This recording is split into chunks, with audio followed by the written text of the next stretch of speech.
கோடைக்காலம் வந்தாலே மாம்பழ சீசன் தான். எங்கு திரும்பினாலும் மாம்பழம் விற்பனை களை கட்டும்.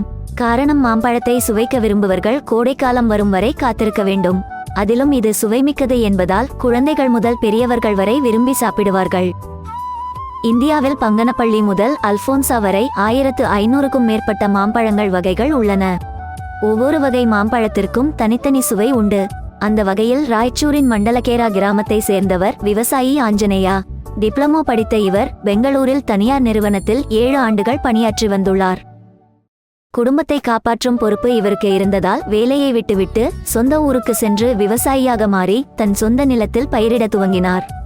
விவசாயம் தொடங்கிய ஆஞ்சநேயா சாத்துக்குடி, எலுமிச்சை பயிரிட்டு விற்பனை செய்த வந்த நிலையில் தற்போது பலவிதமான மாம்பழங்களை விளைவித்துள்ளார்.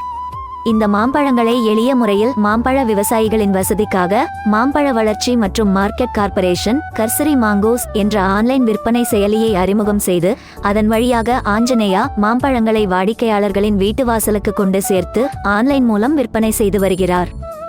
மேலும் பெங்களூரின் லால்பா பூங்கா, ஜெயநகர், ஒயிட்பீல்டில் நடந்த மாம்பழ மேளாக்களுக்கும் மாம்பழங்களை அனுப்பி வைத்துள்ளார். 2 மாதங்களில் ஆன்லைன் வழியாக 1800 கிலோ மாம்பழங்களை விற்பனை செய்துள்ளார். இவரை பார்த்து மற்ற விவசாயிகளும் ஆன்லைன் வழியாக மாம்பழங்களை விற்கின்றனர் என்பது குறிப்பிடத்தக்கது.